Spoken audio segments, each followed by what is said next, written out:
Hello everyone, it's Lennon. Welcome back to the channel.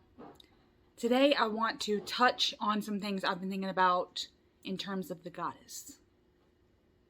So, in my journaling sessions, I guess you could say, I have been writing down monikers and epithets, I guess, as like faces of the goddess that I need to see. Okay? Now, if you want a little bit more of my thoughts into deity itself, I just recently made a video called Build Your Own Deity. I'll leave it up here for you if you're interested. It's like basically me using a deity character sheet to build my own deity. And I kind of, in that video, I kind of talk about the genres and characteristic qualities / genres that deities would have to, like, what you could put in terms of a deity, right? Like what their associations would be. And you can basically build your own deity if need be. And I had to do that. I've had to do that several times. Now, I work with already existing deities in an abstract way because there's so many faces that I need to see. And mostly, to be honest, I believe deity as mirror work. I believe it as, I don't know, thinking about self, mostly. Working on self. And there's some out there that would say, like, you're drawn to certain deity because you recognize such and such and such and such within yourself, right? And so I got to thinking, well, what is the such and such about me? So like you do, you journal about it. And it's been a really profound experience. So a while back, I had put in my journal, here's my journal, right? Making sure I didn't write like something stupid here. Not that y'all would care. But anyway, in the beginning of this journal, like these last, I don't know. It depends. I don't know. It could have been a month ago. Could have been earlier this year. I don't know. But anyway, let's go back. I had wrote down video idea : right? Witchy monikers I love. And I thought, because to me, in terms of my craft and in terms of deity work / worship, there's a large part of me that needs like magical names, magical words. Like, this is why I love poetry. This is why I love certain litanies and chants. And I like the did my TV just turn on?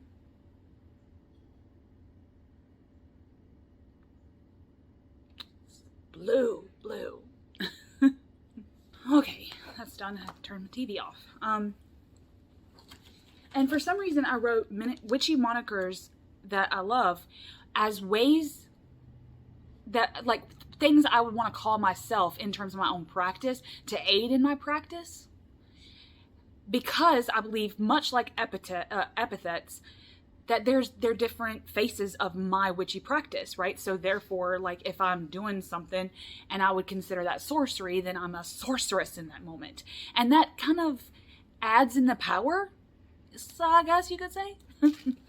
Mostly, the faces of the goddess thing today that I'm talking about, it goes on the fact that I had written witchy monikers down and epithets of the goddess, or a goddess, a specific goddess, right? Or qualities that I need, faces or qualities that a goddess would have to possess, that I would need them to possess. If that makes any sense, okay? And all of it, like I said, is mirror work. And so these are the monikers that I came up with that I need to see, need to hear, need to say out loud sometimes in my practice to give my practice, I guess sometimes I need to get my practice back from whoever or whatever has it, you know? Like sometimes life happens and something else has got your power that time. And you're like, I need to get this back. Because it's mine. So, okay. Sorceress was one. And I'm officially doing this video so I can get rid of this post-it note and put it somewhere else for the next video I do. Oh, sorceress. Sorceress is, like, if I think in terms of sorcerer, that's like, I don't know. That seems like the magic is coming from within. Okay, so it's within me and I'm pulling it out to do something. And it's very much like I'm blasting shit with my lightning that it lives inside of me, okay? Talked about this a long time ago on the channel called owning the word witch, or I don't know how witches get power. I don't even know what the hell that damn thing's called anymore. It's a picture of me and I've got like lightning here, but anyway. So sorceress is how I get my magic like to come from within to without. How am I unleashing, there's the word, how am I unleashing that power, right? And in the ways I might unleash my power, like a battery, right? Have y'all seen the new Shazam movie? Like when I get overloaded, there are things, because sometimes we talk about getting energy, but I feel it's just as important to shake it off, like shake off the excess, because then you get overwhelmed and burn out and stuff like that. So if I feel very energetic in certain, especially in terms of a working or something, then I unleash my inner, or I'll unlock my inner sorceress to unleash my power from within. There's a whole bunch of shit on sorcery, okay? The next one is an oracle or a prophetess. Okay, now, I am a tarot / oracle reader, okay, not professionally, not to like strangers, but to me, when I think of oracle, I think of a future, a fortune teller, or a future planner, or a future knower, okay? I don't put much stock in knowing my future. I don't care to know like what's coming. And so therefore I don't do a lot of fortune telling in terms of the cards or in terms of divination that I may do. However, prophetess is a moniker that I would pull out and that I like. Well, first of all, I just love the word, okay? The word is absolutely fantastic, okay? I love the word prophetess. And oracle, like if we think of the Oracle of Delphi, right? And I think of her sitting there and, she's undulating back and forth, and these ether clouds are like just, and it's just beautiful, right? It's a beautiful thing, beautiful experience, probably an ecstatic experience. And that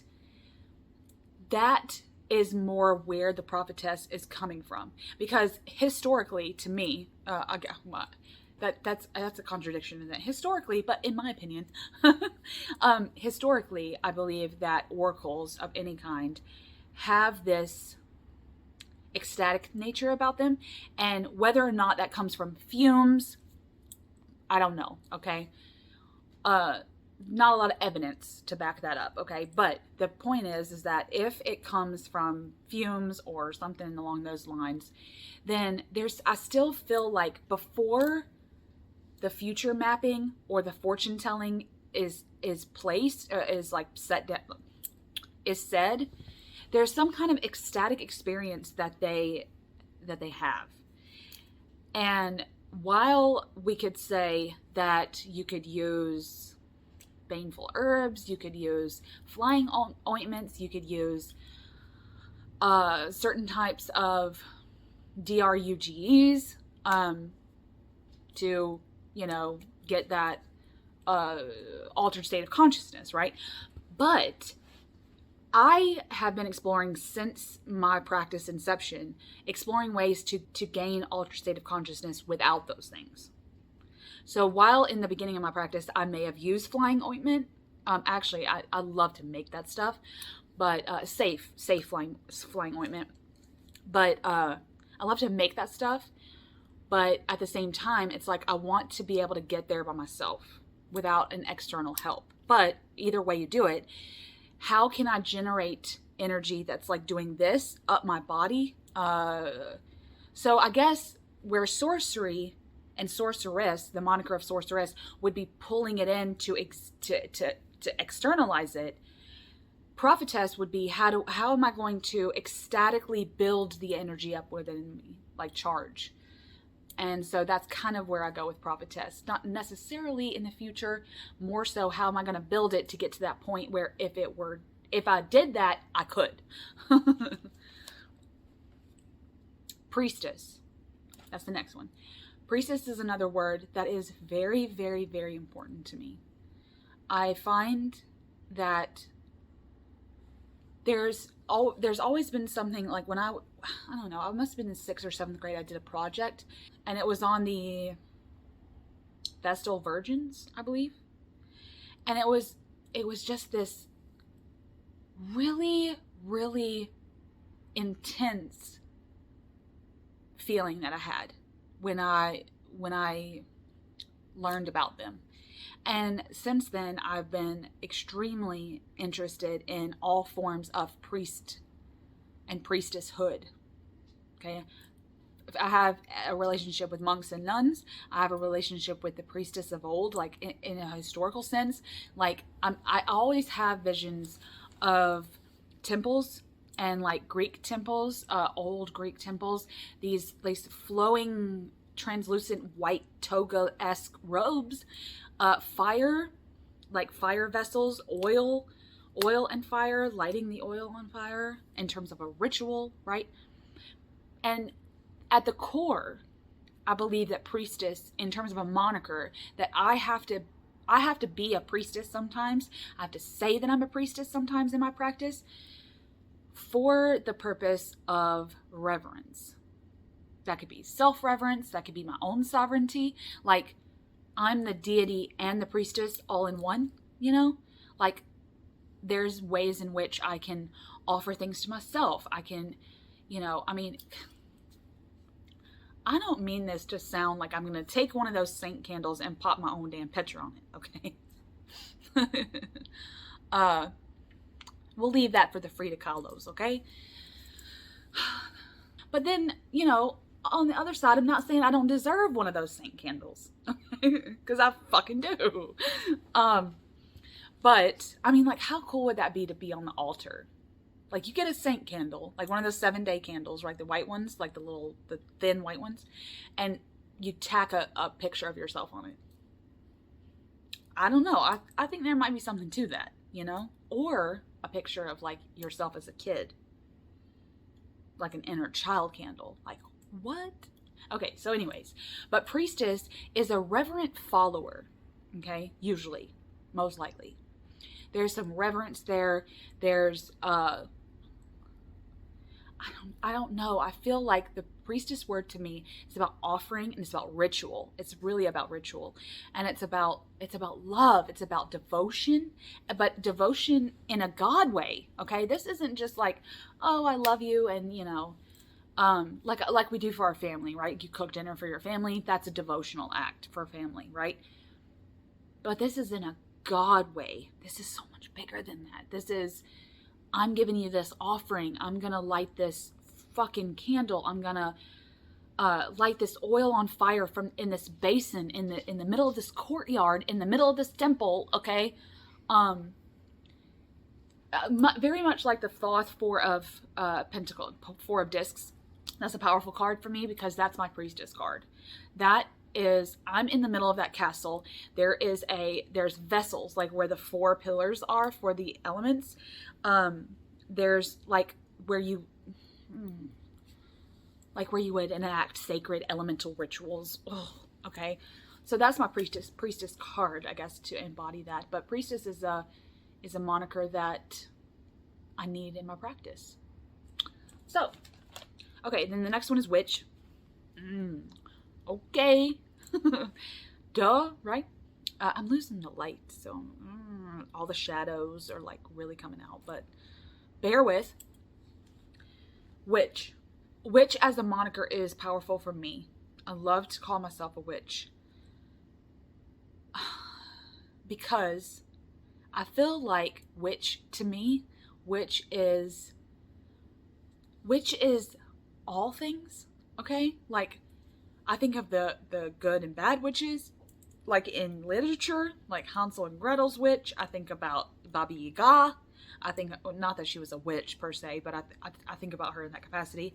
I think about the faces of a witch, like the, Maiden Mother Crone, the hag, like, I think of witch in all kinds of terms. But because that has so many associations with the word itself, it's so powerful. The word is in and of itself is so powerful. I feel like I have to have it in my practice. I have to call myself that. I have to live it like a lifestyle, So that was it. Now, on these same lines, I wrote down learned, okay? Because I feel like a witch, and not, I guess not to get too specific here, like in terms of gender or anything, because I don't think it's about that, but like witch to me is all the faces of this power, right? This power that you have.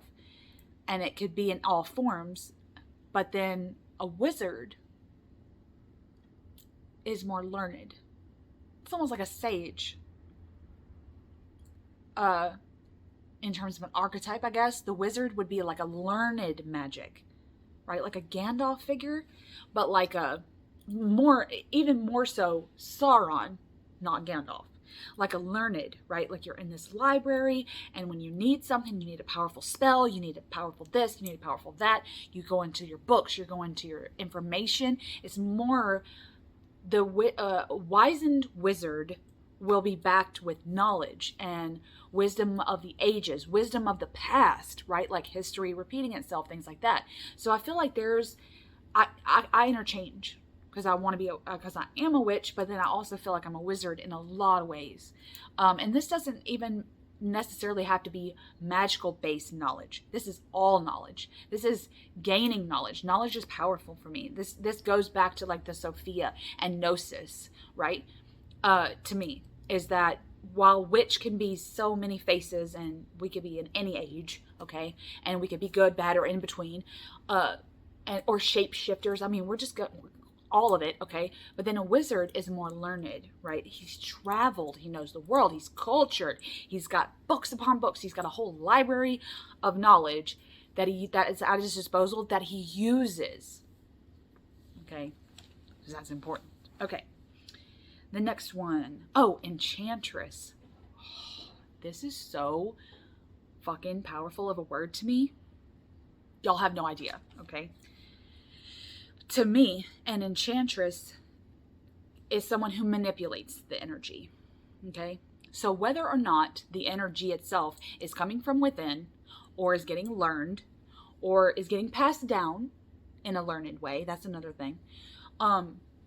Whether or not, wherever the energy is, or we're siphoning it from the elements, okay? Wherever the energy is coming from, the enchantress is the one that's able to manipulate it, okay? We're molding it. I'm getting the lightning, and I'm twisting it into what I need it, right? I'm the vessel, or I made a vessel, and I'm putting the energy into this vessel, and I'm corking it for later.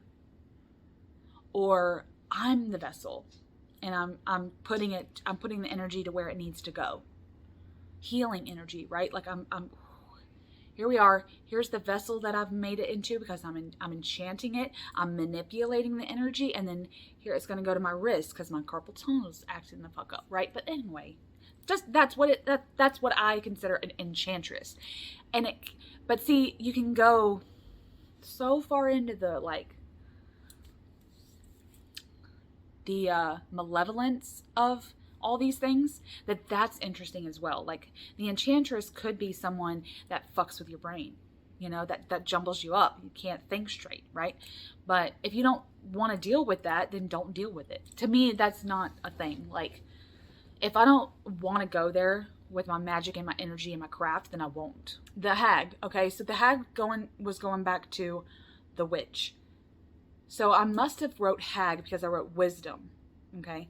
So wizard and hag are the wizened ones to me. So like I said, witch is all kinds of things, but that can be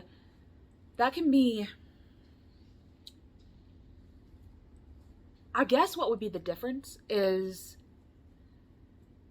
earth magic versus world magic, past magic, right? Like we're using the elements and stuff in the witchcraft, but then wizardry, we're learning from what's already happened. I don't know how to explain that. Sounds good, I guess. And then the goddess. Goddess for me is a moniker that I use often for myself to get in touch with my own sovereignty. Now, while witch or sorceress or enchantress or the other monikers that I mentioned may do this, there's something very powerful for me about naming myself goddess. As a modern goddess, as a goddess in human form, okay? And there's something very powerful about knowing my own sovereignty, because if I were to tell myself that I'm a goddess, but then also have a deity, let's just say, would the deity be more powerful than me? Would the deity be higher on a pedestal than me? Would there even be a pedestal? These are questions that I ask myself a lot. Am I just as powerful as these deities? I mean, probably not, okay? Let's just be real. But it's more because I feel like all this work is mirror work, that I like to think of these in terms of self, but then the void of self as well. Like, I'm taking myself out of it. How do I do that? How am I sovereign without having a self? Powerful things to ask yourself. Oh, and then the last one I wanted to say was just a fun one, because I find that sometimes I really enjoy monikers from pop culture, from fiction, from things that have really held me hostage for many, many years. There's a Lord of Darkness from the movie Legend, which is Tim Curry, okay? And ever since I was a little girl and I watched that movie, I thought, I am the princess of darkness. Like I was his daughter, you know? Because he was so much older than me in the movie when I first watched it. And I thought of myself as the princess of darkness and what that may have looked like, right? Like while his lady of darkness would be this, like the lily, and she dances in that black dress and blah, blah, blah. She's trying to get enchanted. She's trying to get seduced by the darkness. So that's lady of darkness, right? But I was different. I was born of darkness, and I felt like I would have been born. I wouldn't have had to be seduced by it. It would have just been something that I would have been born into, and we would have lived in that dark castle. And, I don't know. I had a lot of thoughts of that growing up. And sometimes when I watch that movie now, I still think of myself as the princess of darkness. So sometimes monikers, they grab hold of me, and I'll still consider myself those things as well, to aid in my practice. Oh, it's really getting dark now. That's a little bit better, but not really. Okay. So anyway, those are some monikers that I wanted to touch on. But really, when I'm thinking about the goddess, okay, because we were talking about the goddess, I guess the monikers are what I call myself to aid in my practice, but also those are monikers that I would call my own goddess. That kind of like I would need to call my own goddess. Like those would have to be her names as well. So now the next thing would be what I already said, the epithets. Epithets are different names of like the same person, okay? Like Hecate, for instance. She has so many names, but what's interesting to me about epithets is not the fact that I can't ever remember more than 5 at a time of them. It's more about the fact that it's so interesting to know that this one goddess has so many faces. And it's like, I want to know them all, because that just means that she's as multifaceted as I am. And so that's, I guess we're going backwards here, because the epithets of like Hecate, for instance, have always made me interested in knowing what my epithets would be, right? Which, hence the monikers, okay? Monikers in which, and the list would grow. The list is going to constantly grow. I'm going to call myself something, something next week, and that's it, you know? So I'll have many names by the time that I die. When I research the different epithets of Hecate, for instance, okay, because she's just the one that's popping up in my head, what if this means this multifaceted being has so many qualities that she can't just be the goddess of magic, or not really magic, goddess of witchcraft. Sorry. The goddess, she can't just be the goddess of witchcraft. She has to be the goddess of it all. All of the epithets. She's the goddess of all the epithets. And it's like, how? You know? Your fucking planner, your date planner has to be a mile long in a day, because she's got to do all this. But then it's like, is that her responsibility, or is this things that other people have placed on her, right? Which gets me thinking about me. In terms of my being and my responsibilities, is that something that other people place on me, or are these just what I have? You know, like what epithets that I would place onto myself? What are epithets of myself that others would place onto me? And does the goddess work the same way?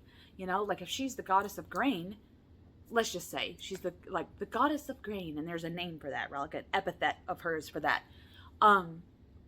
Is that because so-and-so and so-and-so in some small ass village worshipped her, and their grain had always been good since time began, you know? And they just kind of placed that on her because they just happened to worship her? And in reality, she doesn't give a fuck about grain?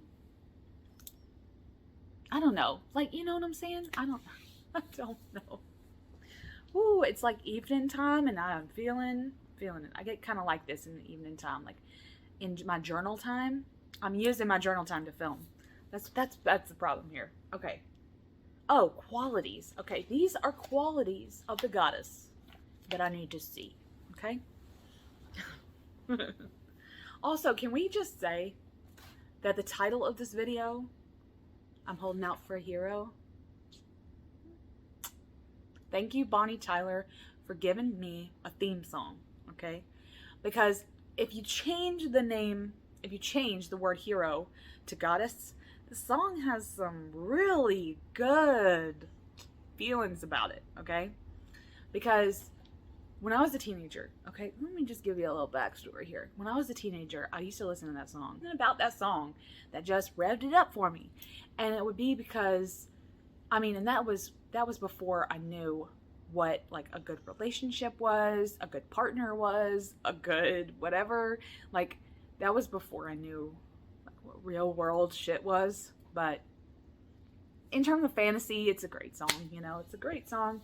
But when I changed the name to Hero, his name ain't Hero, okay, whatever. But Hercules, okay, the hero, changed it to goddess. It's like, I need that. I want a goddess. I'm holding out for her. I'm holding out for this goddess that has all these epithets, that has the epithets that I need to see. And that's kind of why, because going backwards here this whole time, I made my build your own deity video. Because when I do that exercise, I get my little D&D character sheet, build your own deity character sheet, okay? And I go through the motions of the appearance, the domain, the kingdom, what their hobbies are, what are their craft, like what do they craft? Are they, you know, do they have a forge, right? Like whatever, okay? What are they, the god or goddess of? Stuff like that. And I just keep pouring all these details out, and I'm building this deity. I started to realize that there were qualities that that my goddess needs to possess. And there is not like, okay, Astarte, Isis, whatever, Hecate, because I work in an abstract way with these existing deities, but because they have the qualities, and it's like Ereshkigal doesn't have all these qualities that I need. She only has like 3, right, of the list. And so I was like, let me just make the list to help me build this perfect goddess. Not that she exists, but she's perfect to me, right? And I think that that's the rub. I don't know. Rambling at this point. Okay, so shape-shifting. Really, really important for me. But the shape-shifting aspect of it is really important. And I think I'm going to make a whole video on shape-shifting as a quality, because I've kind of been talking about this with a friend of mine lately. You know who you are. And I've written down a lot of notes. So I think I want to make a whole video dedicated to shape-shifting. The next, a warrior. I know this is going to sound... I don't know how they'll sound, okay? But I pretty much know that I was a shield maiden in another life. Because ever since I was very little, if I heard drums, drum beats, I would hear a battle cry, okay? And I mean a fierce, coming from here, like a howl, a battle cry howl. And I don't know, I never really know why. I haven't really explored that a lot. But the warrior aspect of the goddess is important to me, okay? So, like, I'll have this shape-shifting nature to the goddess. I need that, but then I need the warrior aspect. And I mean warrior in terms of fierce, almost bloodthirsty.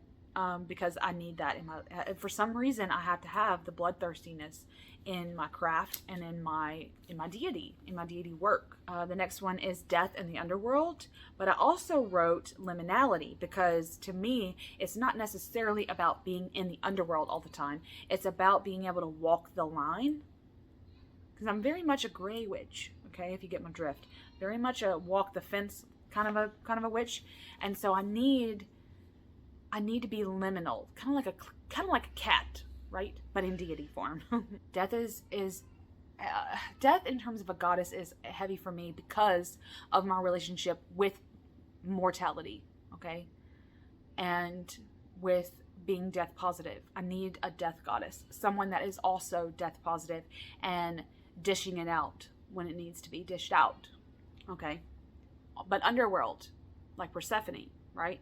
I need there to be this liminal feeling to my goddess, that she could lead me to the underworld if need be. If I needed to go down there and talk to somebody for a little bit, I could, right? Or go down there and explore, which I've done several times.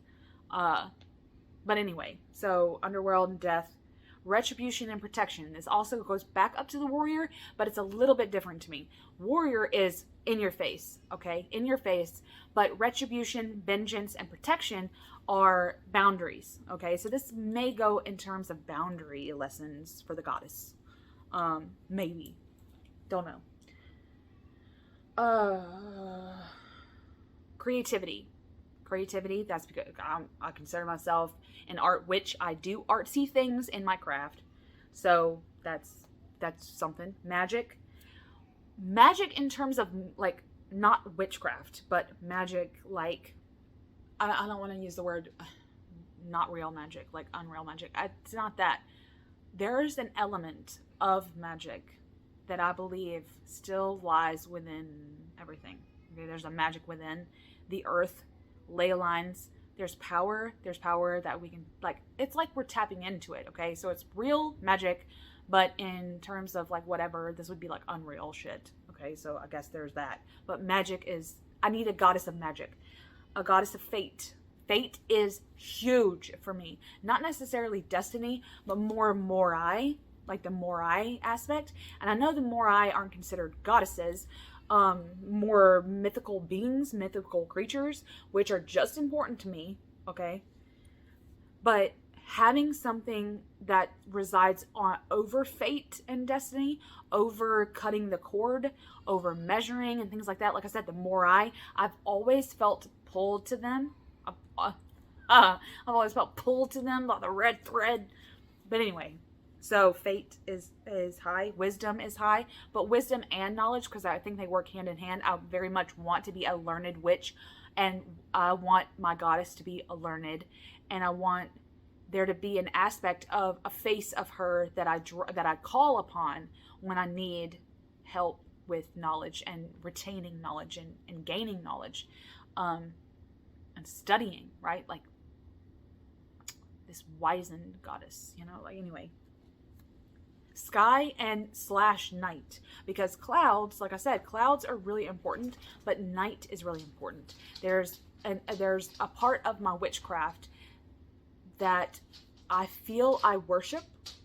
No, there's a part of the sky / nighttime that I worship, which means I'll go outside when it's evening. Well, I go outside and I look at clouds, and I go outside in the evening when the stars first appear, and there's this reverent sigh that I have with the universe when I'm out there in it, and there's a reverence there. So I feel like every time I do that, I feel like I'm blowing a kiss. Like, sometimes I do actually blow a kiss to the sky or the moon, and it's like the sky is just such a huge thing that most things that could happen in the sky, I need a goddess of all that. Extreme weathers.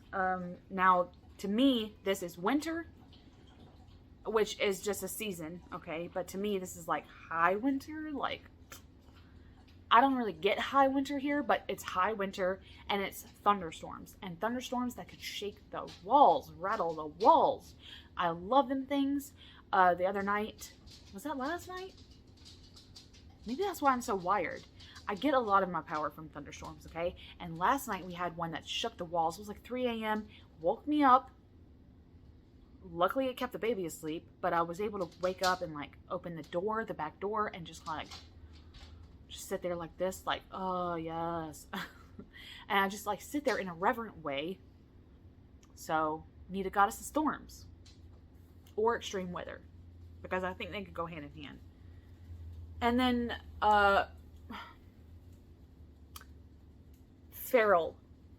ferality, or madness. I know this it may not sound to people what it's supposed to be. They may get the wrong idea about that, but to me, my goddess very much has to have a madness about her. And I mean that in the best way. I mean that in an ecstatic way. I mean that in a much like the prophetess, like this ecstatic nature to her, this wild hair, wild nature, not tethered, just unhinged, okay? And I'm not really going to get into the details of why I need this in my life, but I need a goddess that's unhinged. But I wouldn't ever be able to like pin her down, She would just be out on her flying carpet, and I would just know she's out there doing what she has to do. And that's probably the rub to me. The madness is, you gotta do what you gotta do when you gotta do it. It's like very much the Eight of Wands energy in the tarot, because that's like my all-time favorite card in the deck. So, but I feel like that's a madness card. That's a do what you gotta do when you gotta do it card. And that's very much an energy that I need to tap into sometimes. She's there, but she won't stay there for long. She won't stay where I need her for long. Because she kind of knows, that she has to go off and deal with something else when she has to. I can't hold her there. And there's this aspect of like, I can't hold you that I need. I don't want to be so severe, like I just want to hug my deities all the time. I need to be able to let them go. And maybe that's a part of my personality, I don't like to hold things too tight. I don't know, maybe that's why I need her. But I need a goddess of, like a feral goddess. Like, she needs to be feral. Very, very primal, really. Yeah, need that. Okay. Yeah, that was it. Okay. So there's a little, I guess, on the goddess, witchcraft, my practice, monikers and epithets and qualities that I believe the goddess needs to possess for me. And the list would be completely different for someone else, but it's just nighttime rambles. So, let me know your thoughts, I guess. I'm gonna go back here and go to bed. Hope everyone's having a good night. Much love.